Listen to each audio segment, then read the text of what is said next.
E aí, tudo suave por aí? Quem diria que estaríamos caminhando para o 6º ano de canal Noemose, e depois de tantas ameaças de morte e também tantos lugares que eu nunca imaginei que eu ia conhecer, ou pessoas que eu ia encontrar, ou até virar amigo, eu queria te contar uma coisa, mas antes de contar essa coisa, eu preciso fazer um desabafo. Eu sou um caos. O caos em pessoa. Às vezes eu sinto que minha cabeça é como um navegador de internet com 300 abas abertas. Quanto mais abas eu abro, mais abas eu quero abrir e isso nunca termina. Você já sentiu isso? Sinto minha vida pulando de assunto em assunto, de assunto em assunto, como um macaquinho pulando de galho em galho. Por isso não tenho vergonha de dizer. Invejo muito as pessoas organizadas. Aquelas que conseguem cumprir calendário, seguir um só assunto, mergulhar em um só estudo de cada vez, andar em linha reta. São as pessoas que pisam na calçada preta e branca e não se incomodam com isso. Que inveja. Eu sou uma pessoa do tipo parênteses. Não importa o assunto, eu tenho muita dificuldade em entender por onde começar. E conforme eu vou falando e vai aparecendo coisas na minha cabeça, quais coisas eu preciso falar, quais coisas não. E aí eu vou abrindo parênteses, mais parênteses, e nem sempre eu fecho esses parênteses. Eu sou do tipo que questiona, o chato.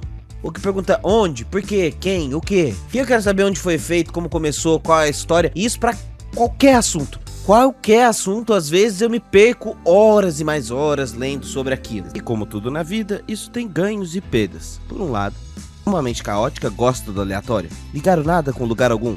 Misturar temas e ideias. Viver uma não rotina em lugares diversos, com pessoas diversas. O caos ajuda na criatividade. E colabora, por exemplo, para que eu tenha muitos temas aqui no canal. Nunca faltam ideias, assuntos ou vontade de pesquisar.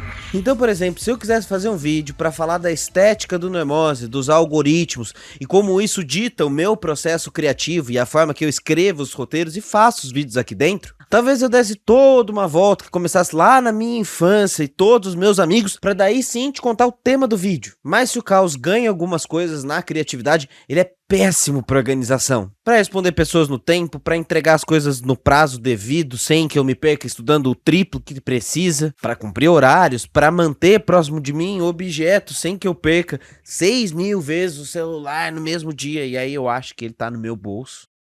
Ser um caos seria péssimo para ter um canal e muito pior ainda para a vida social. Então eu precisei amadurecer, conhecer esse caos, entender e aí trabalhar a partir dele, com ele. Fazer esse caos que faz parte de mim se tornar um caos organizado, um caos domesticado. No início do canal, eu tinha muita dificuldade para escrever os roteiros porque eu estava treinado no modo acadêmico. Escrever artigos, comentários opinativos, coisas com pé e cabeça. E pude perceber, por exemplo, que quando eu sento para escrever, eu preciso desse caos. É o caos criativo. E perceber que eu odeio a forma linear de escrita.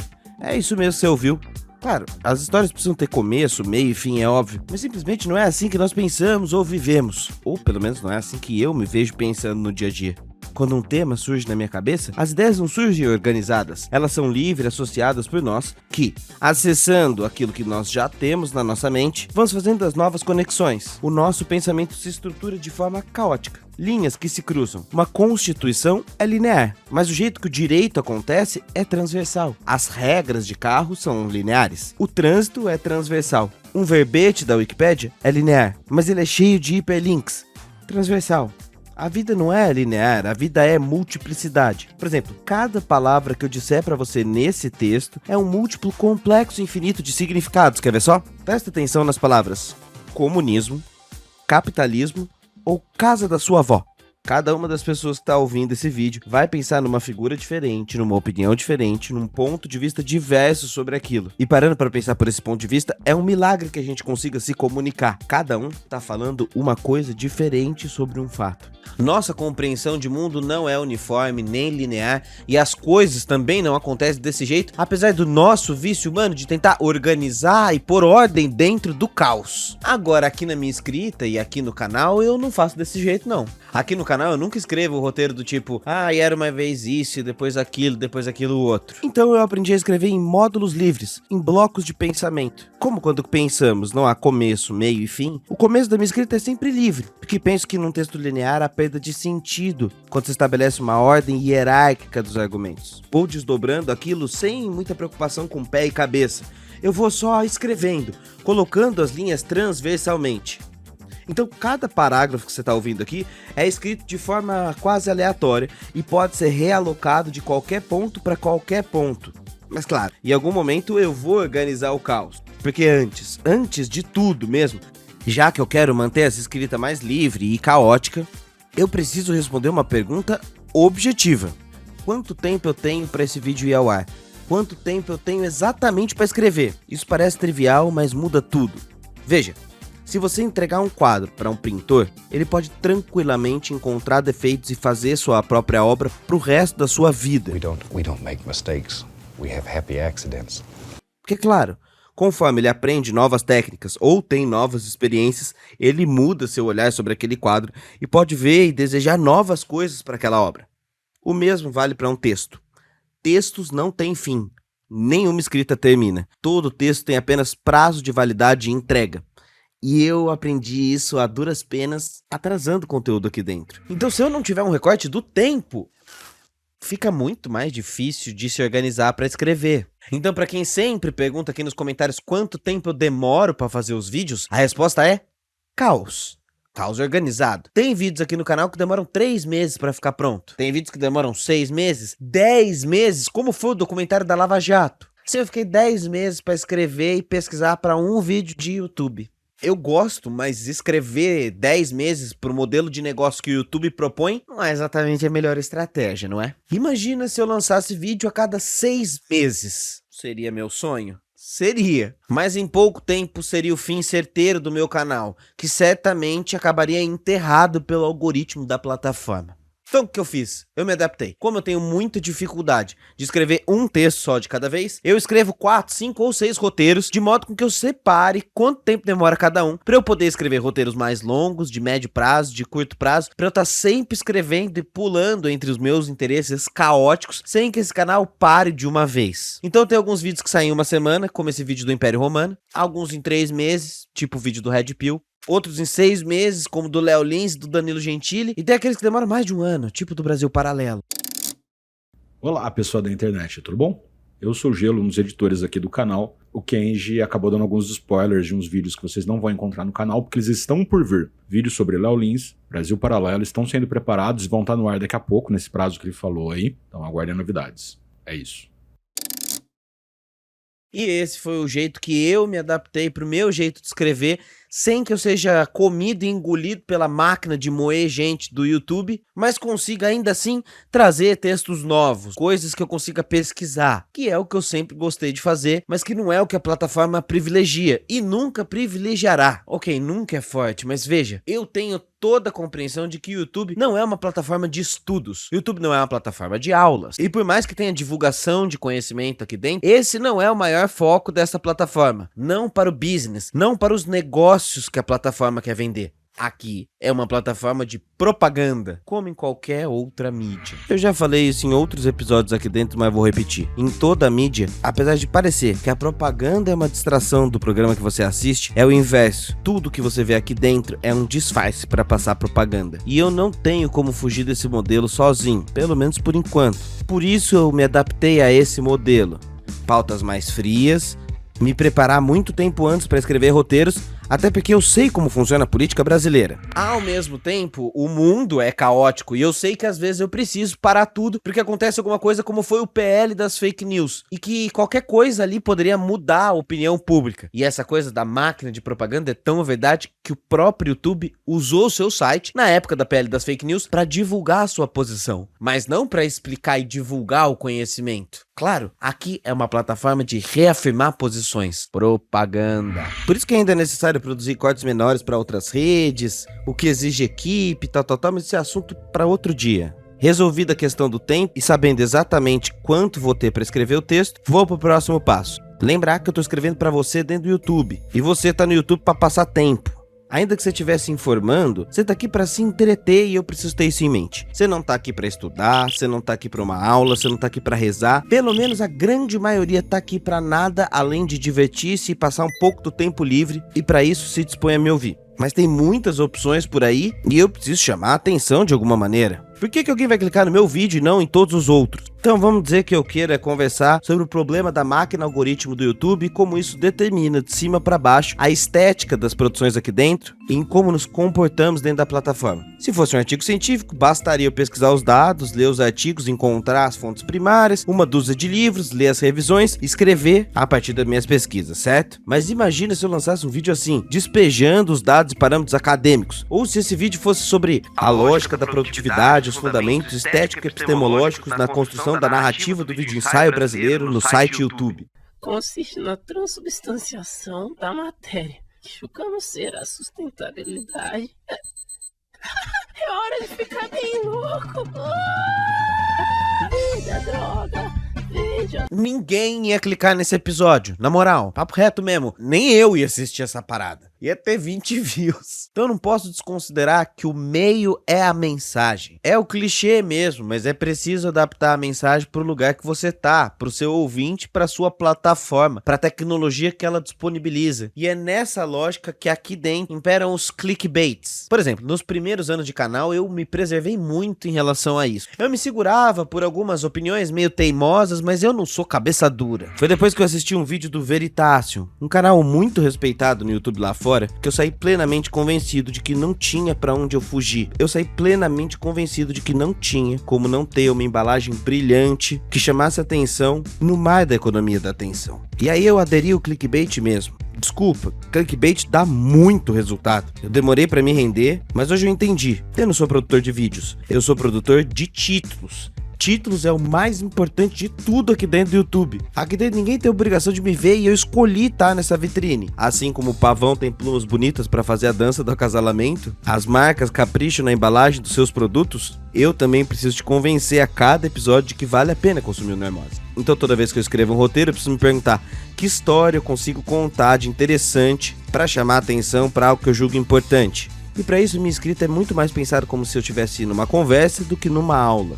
Eu escrevo cada módulo do roteiro como se eu tivesse, sei lá, respondendo um amigo no áudio do Zap. Como se eu tivesse passado a tarde inteira lendo sobre alguma coisa e depois contando para um amigo que não estuda o tema o porquê eu passei tardes e mais tardes lendo sobre um mesmo assunto. Mas aqui dentro do YouTube eu tenho essa competição intensa. Ali do lado tem os vídeos relacionados, no seu bolso tem o celular, na outra aba tem uma outra rede social. E aí rapidamente eu perco sua atenção. Então eu fui aprendendo, escrevendo, a te lembrar de tempos em tempos que, oi, tô aqui, tá aqui comigo ainda? Mudou de aba? Tá lendo os comentários? Volta aqui, ó. Tipo frase choquinho, pra chamar a sua atenção, pra que a gente volte aqui, ó. Viu?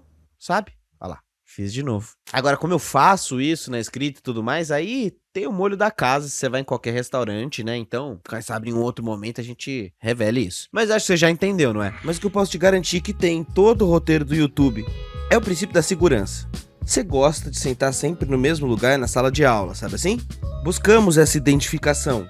Então quando você assiste Diva Depressão, Cauê Moura, Leon e Nilce comentando as coisas, nós estamos há uma década assistindo essas pessoas. Nós nos sentimos amigos delas de alguma maneira. Aquela história de relação parasocial que já falamos aqui dentro. Essas pessoas são os nossos amigos que não nos conhecem. E queremos vê-los fazendo a mesma coisa, de novo, de novo, de novo e de novo. Todo mundo está buscando alguém para se identificar. Até bordão vira uma coisa aqui dentro, uma identificação.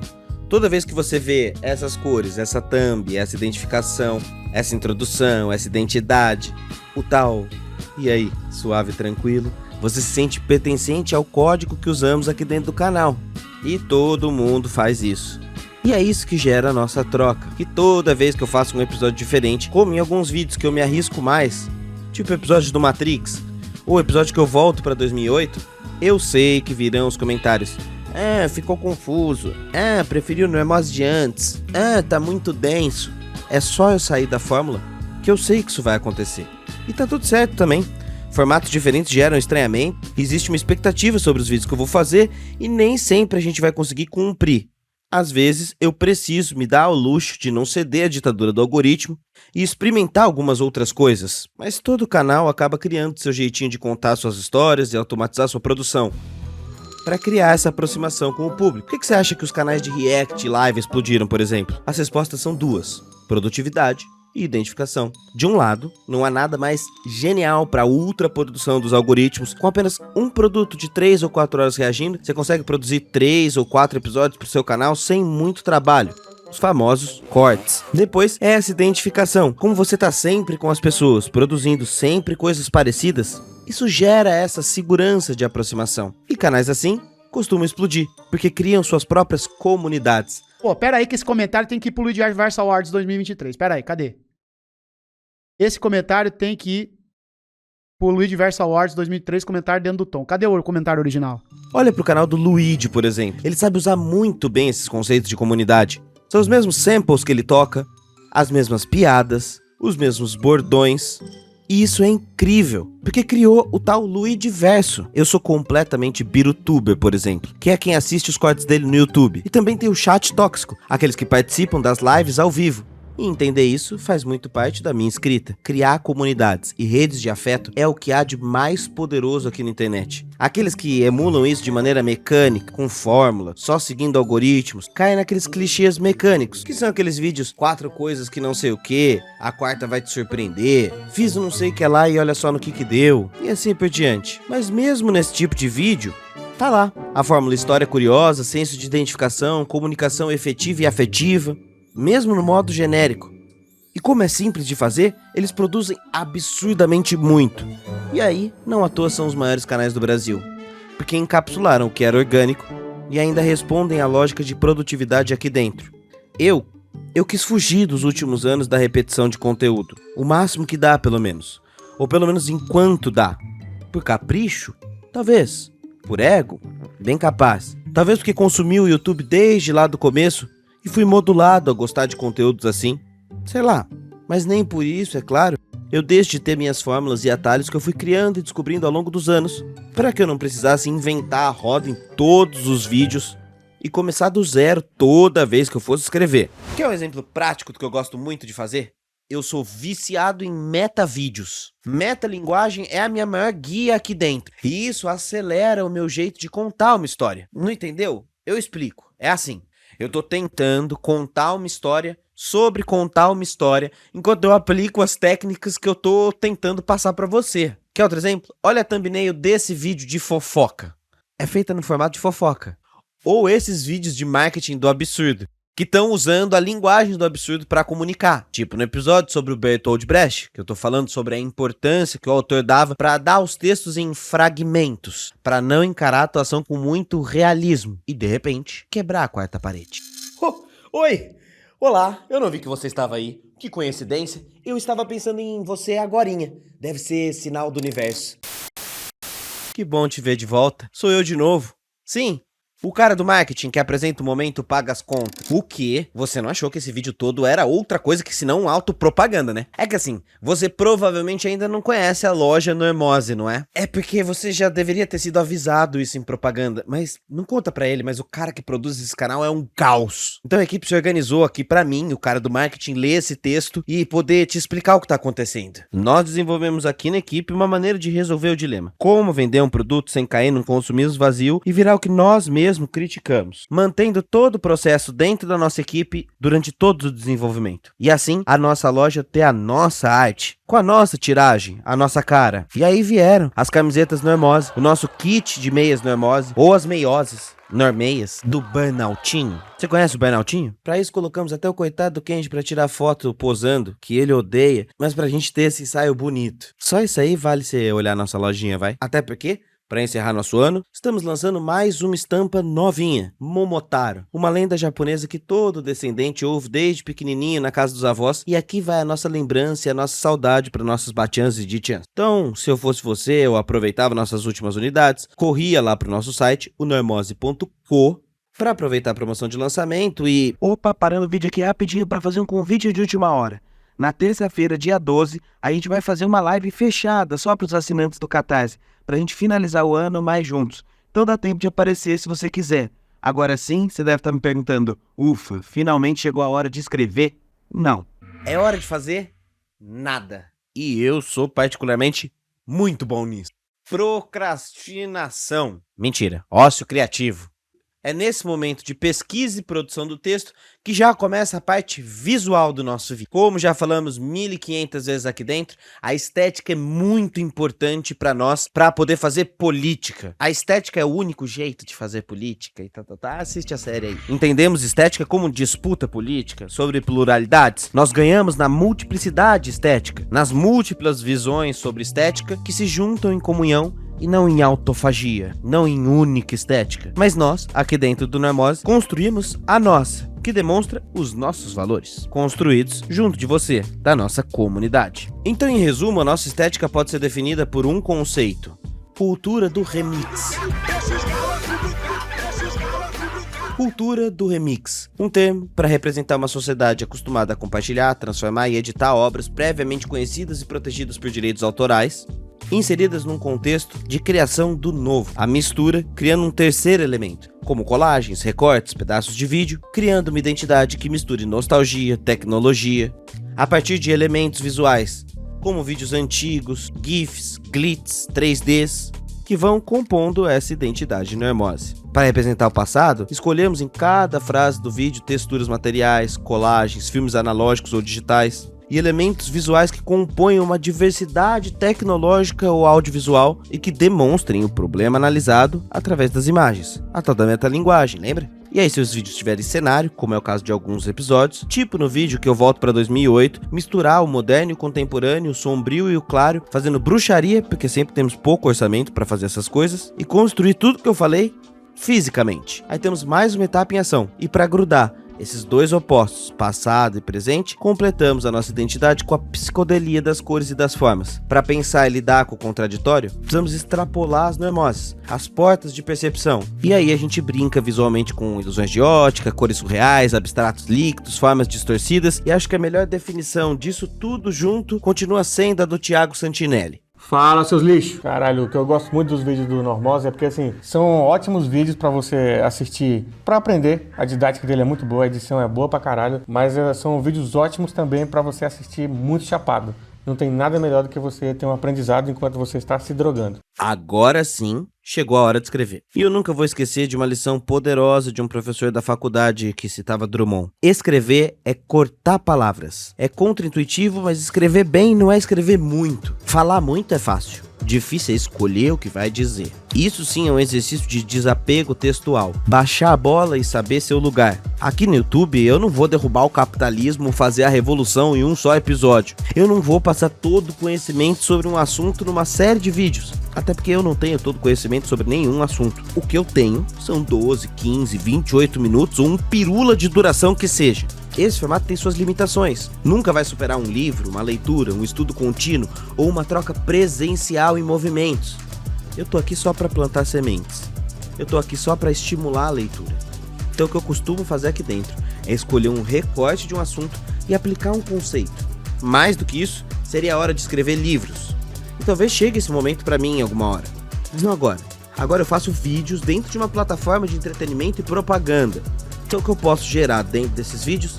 Motivação de pesquisa, disparar alguma vontade para luta, disparar gatilhos de ação, de organização e só.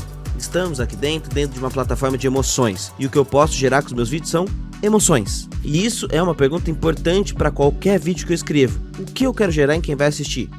Qual emoção o vídeo pode provocar de positivo para o debate? Sobretudo depois que eu estudei tanto a importância dos afetos políticos na comunicação, essa passou a ser a base principal dos meus textos. Provocar uma reflexão teórica a partir da emoção audiovisual. E a linha dos meus vídeos é sempre lembrar que aqui é o canal Normose. E a gente está buscando as normalizações doentias. Aquilo que é normalizado, mas não é. Essa é a minha busca para ver se um texto já está na hora de ser lançado. Obviamente, eu não consigo fazer isso em todos os episódios aqui dentro. Mas é o que eu tô sempre perseguindo fazer. Então, beleza. Agora que já temos o episódio todo escrito, é hora de mandar pra edição. Ó, Gelo, corta essa parte toda aí que ficou tudo cagado, tá? Entendeu?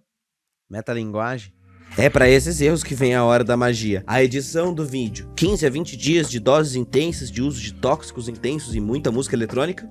Não exatamente. Há algum tempo, a equipe antiga do nosso querido Gelo dividem a edição dos vídeos e aplicam todos esses conceitos juntando o meu texto, as escolhas visuais de Tilly e Jéssica, que quem sabe em algum momento eu posso fazer uma live com todos eles, só para falar de edição. Sei lá, coloca aí nos comentários. Criam trilhas sonoras, colocam marcas de edição, timing do vídeo e geram essa emoção procurada.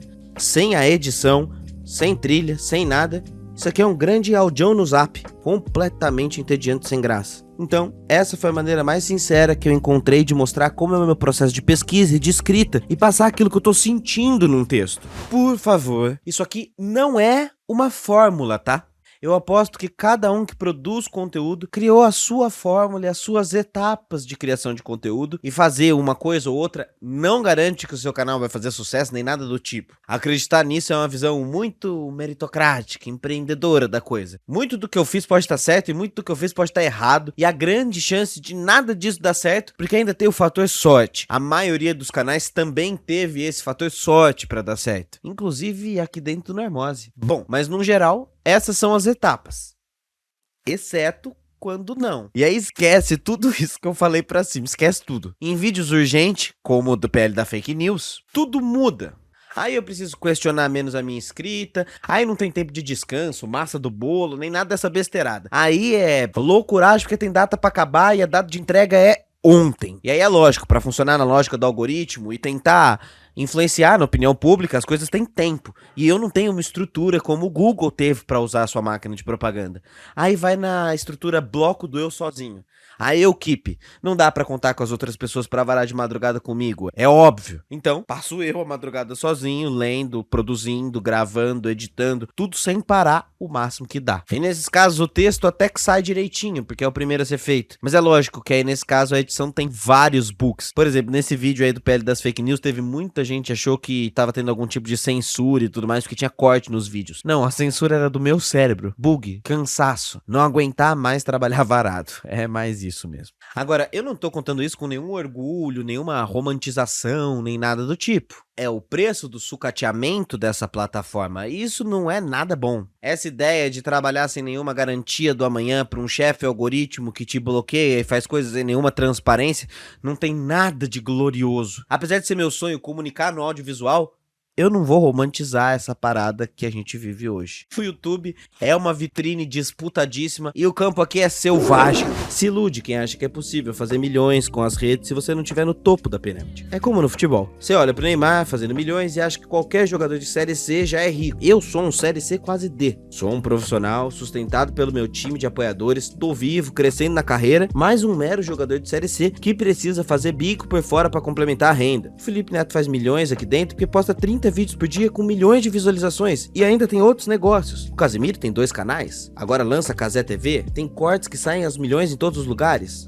Ali é a elite. Nós já crescemos muito desde o futebol na Várzea em 2018 e tô vivendo disso sim, mas tem que estar sempre no corre. Por isso quem produz pouco e optou pela profundidade ao invés da quantidade, só tem um caminho: manter uma constância para juntar uma comunidade de pessoas que acreditam no seu trabalho. Se tornem assinantes, Pix, a loja, fazer pequenas publis, o Catarse, que é o nosso financiamento coletivo e que nos dá alguma margem de segurança, mas fora do topo dos influencers, não tem luxo nenhum não. Talvez muitos youtubers escondam essa parte para parecer muito mais legal do que é. E veja, eu não tô reclamando não, tá? Jamais. Eu só tô contando as etapas de um caminho, de um projeto, sonho que virou realidade, mas sem romantização. É um trabalho como outro qualquer, sucateado numa plataforma privada, que não tem vínculos empregatícios comigo, direitos, transparência de comportamento, que eu não sei como funcionam os algoritmos. Uma hora ou outra a gente conversa da importância da sindicalização e da organização dos criadores, que já rola na Alemanha, e uma hora ou outra vai acabar vindo pra cá. Mas eu não tô reclamando acima de tudo, porque não há lugar no mundo que comporte o caos das minhas escolhas. Quando pequeno eu quis aprender música e voz porque sonhava ser dublador. Depois escolhi teatro. Aí decidi que não dava pra fazer só isso, meu negócio era fazer faculdade. Pensei em jornalismo, psicologia, fui parar na história. Sou historiador, mas trabalhei com os mais diversos bicos do meio do caminho. E nenhum desses interesses e bicos ficou pra trás. Eu gosto de fazer todas essas coisas. Qual é o lugar do mundo que abarcaria ao mesmo tempo tudo que eu fiz na vida de aleatório numa profissão que me permite, inclusive, domesticar meus hiperfocos e ansiedades em 1000 assuntos? Por isso, veja, eu poderia aqui partir pra uma história meritocrática, individualista, dizer que depende muito do meu canal, de como eu evoluí, como nós éramos pequenos e vencemos sozinhos e tal. Mas é mentira. Apesar de ser um trabalho bastante solitário, de sentar, pesquisar e escrever, o Normose só deu certo pela força da coletividade. É tudo coletivo.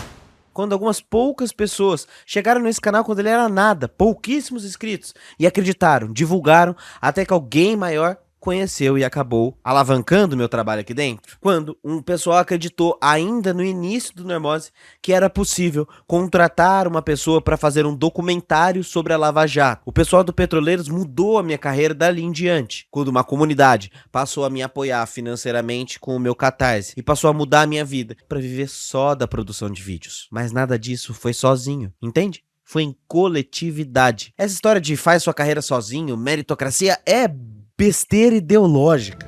É preciso fugir dessa desumanização humanizada que coloca o criador de conteúdo num pedestal ou numa máquina de produção, como se ele fosse intocável.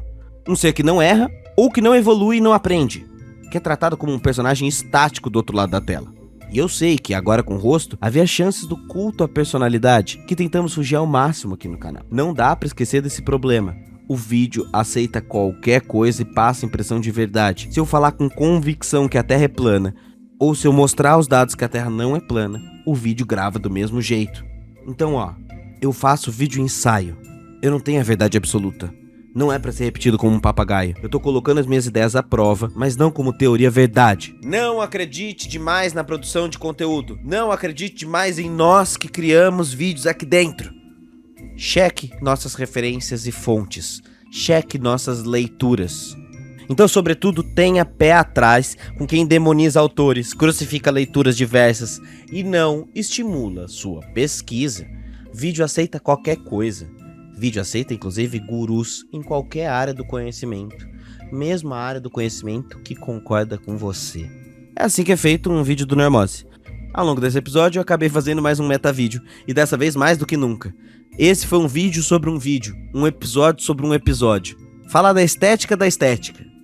E se você tá pensando que tudo isso aqui na verdade é um pedido sincero de ajuda pra continuar esse canal, porque tá foda lidar com todas as contas apesar do nosso crescimento, então, sim, você está certo, é isso mesmo. Abrir a minha estrutura aqui e jogar as claras é a melhor maneira de manter a minha comunidade. Quem permite o trabalho existir de verdade não é o YouTube, que não paga quase nada. Não são as pubs que vêm de vez em nunca. Sobretudo num canal como o nosso, que tem os temas como o nosso. Quem mantém isso aqui existindo é o Catarse, o financiamento coletivo, que não muda as regras de uma hora para outra, que não retira os meus custos sem explicação, que não depende de não entrar em polêmica para permitir que as marcas entrem aqui dentro. Então por isso que eu tô abrindo o jogo. Ainda mais agora que meu corpo tá pedindo um descanso, que eu preciso das primeiras férias de verdade, que o canal nunca conseguiu ter. Eu já até ensaiei isso algumas outras vezes, mas no governo Bolsonaro não dava. E a melhor maneira de fazer isso sem parar os vídeos é com o apoio da comunidade. É com isso que eu consigo dobrar o número de vídeos. E hoje é o quê? Final de outubro, e eu já tô gravando esse vídeo, então fique tranquilos que a gente vai ter vídeo até março sem parar, mesmo comigo estando de férias, mas porque aqui dentro trabalhamos o dobro para poder descansar. Então se você quer que esse trabalho continue em 2024, manter esses custos tá foda. O canal tem crescido muito e a nossa comunidade é invejável, mas hoje somos apenas literalmente 0,001 de apoiadores se olhar todos os nossos seguidores dos canais. Imagina se a gente chegasse em 0,5%. Imagina a força comunitária de vários criadores se isso acontecesse. É assim que sobrevivem os Brasil Paralelo. Se você não quiser e não puder fazer nada disso, nem compartilhar e dar like, pelo menos uma coisa você pode. Se você gosta do meu trabalho e me encontrar por aí nos eventos, nas palestras, nos rolês ou sei lá onde, chega pra dar um salve, trocar uma ideia, conta sua história. Eu gosto muito de imaginar quem são as pessoas que estão do outro lado assistindo isso aqui. Pelo menos isso é de graça e eu tenho certeza que você pode fazer. Combinado assim? Então vamos conversar nos comentários.